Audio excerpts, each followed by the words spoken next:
이전 챕터에서 우리는 C++의 컨커런시와 관련된 프리미티브스를 배웠어요. 여기에는 기본적인 std thread, mutex, condition variable, semaphore 등이 있었어요. 실제로 이러한 저수준의 컨커런시 라이브러리를 사용해서 멀티트레디드 프로그램을 만들 수 있어요. 하지만 이를 많이 사용하면 코드가 복잡해지고 가독성이 떨어지는 것도 사실이에요. 때문에 C++에서는 더 하이 레벨의 컨커런시 기능을 제공하고 있어요. 그렇지만 실제 인더스트리에서는 이러한 하이 레벨 컨커런시 기능들이 좋은 가독성에도 불구하고 좋지 못한 퍼포먼스를 보여주기 때문에 덜 사용되고 있어요. 그래도 퍼포먼스보다 생산성, 가독성이 필요한 곳에서는 당연히 이를 사용할 수 있고 다른 많은 언어에서도 제공이 되고 있는 기능이기 때문에 알아두시는 게 좋아요. 이는 대표적으로 async, 비동기 함수 호출이라는 인터페이스를 표현할 수 있어요. 이러한 async 개념을 간단하게만 설명하자면 어떠한 태스크가 메인 트레드에서 처리가 되길 기다리는 것이 아니라 비동기적으로 다른 곳에서 실행하고 메인 트레드는 태스크의 완료가 된 결과값이 필요할 때만 가져다가 쓰겠다라는 개념이에요. C++에서는 이러한 커뮤니케이션을 future와 promise를 통해 구현하고 있어요. 이 future와 promise는 다음 시간에 더 자세히 알아보고 이번 시간에는 태스크 기반의 비동기 호출 인트로덕션 영상으로서 개념만 간단하게 알아볼게요. 예를 들어 시간적으로 오래 걸리는 함수가 있다라고 가정해 볼게요. 이는 그 내용 자체가 익스펜시브한 함수일 수도 있고 파일 IO나 다른 서버의 리스폰스를 기다리기 때문에 오래 걸리는 함수일 수도 있어요. 어쨌든 이렇게 오래 걸리는 함수를 하나의 메인 트레드에서 바로 필요하지도 않는데 그 결과를 오랫동안 기다리는 것은 비효율적이에요.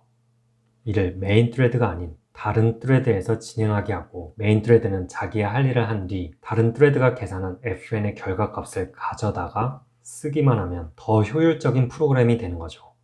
우리는 이러한 구조의 프로그래밍 방법을 이미 이전 시간에 배웠어요. 새로운 트레드는 std thread를 통해 만들어서 해당 함수를 실행시킬 수 있어요. 또 결과값을 받아오기 위한 메모리의 레퍼런스나 포인터를 새로운 트레드에 넘겨줘야 해요. 만약 메인 트레드가 그 결과값을 요청하였을 때 아직 이쪽 트레드에서 계산이 끝나지 않았다면 메인 트레드는 자신의 길을 계속하거나 웨이트 상태로 기다려야 해요. 만약 웨이트 상태로 넘어갔다면 새로 만들어진 트레드에서 메인 트레드로 시그널을 보내야 해요. 그렇기 위해서 우리가 배운 컨디션 베리어블과 뮤텍스가 필요해요. 결과적으로 우리는 그냥 간단하게 이 함수만 다른 트레드에서 실행시키고 나중에 우리가 필요할 때 그 결과값만 받고 싶은데 벌써 생각할 게 많아졌어요. 만약 해당 함수에서 추가적으로 익셉션이 던져지거나 하면 우리가 만들어야 할 코드의 양은 매우 늘어나게 돼요. 당연히 코드 가독성은 떨어지게 되죠. 이때 이를 해결하기 위해 C++에서 제공하는 컨셉이 태스크 기반의 비동기 함수 호출이에요. 우리가 직접 thread, mutex, condition variable, shared memory를 컨트롤하는 것이 아니라 주어진 함수를 태스크로 보고 그냥 이 태스크가 알아서 처리되게 하라고 추상화를 시키는 거예요. 그럼 개발자는 아주 쉽게 추상화된 라이브러리를 통해 비동기적으로 태스크를 처리할 수 있는 거예요. 여기서 가장 중요한 것이 태스크를 통해 만들어진 데이터가 태스크를 호출한 콜러로 안전하게 패스가 되고 시그널을 보내냐예요. 이를 나중에 배우겠지만 C++에서는 promise와 future를 통해 구현하고 있어요. 그럼 일단 아주 간단하게 태스크 기반의 async 함수코를 코드로 나타내 볼게요. 아마 코드를 보시면 위쪽의 개념보다는 태스크 기반의 아래쪽 개념이 훨씬 가독성이 좋다라는 것을 알 수 있을 거예요.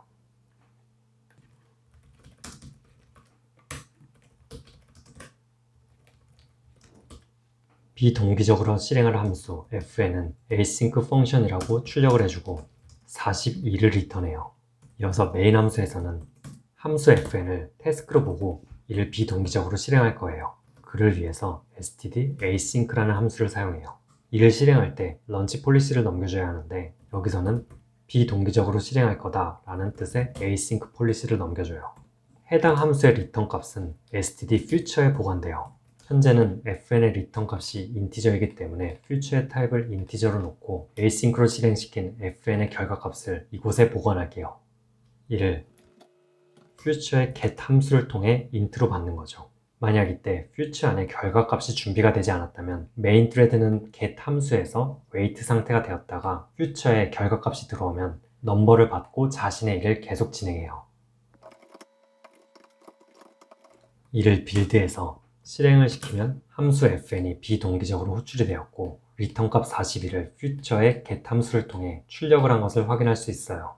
만약 이와 같은 메커니즘을 thread와 condition variable, mutex, shared pointer 등을 통해 만든다면 훨씬 더 코드가 복잡해질 거예요. 이렇게 이번 시간에는 async 함수콜의 인트로덕션 영상으로서 태스크 기반의 async 함수콜과 코드만 간단하게 알아보았어요. 다음 시간에는 async 함수콜의 커뮤니케이션 채널의 인터페이스가 되는 std future와 promise에 대해서 학습하고 또 다른 영상에서는 std async를 더 자세히 배우면서 왜 퍼포먼스 크리티컬한 프로덕션 코드에서는 이들을 잘 사용하지 않는지에 대해서 학습할 거예요. 그럼 여기서 영상 마무리하고 바로 다음 시간에 뵐게요.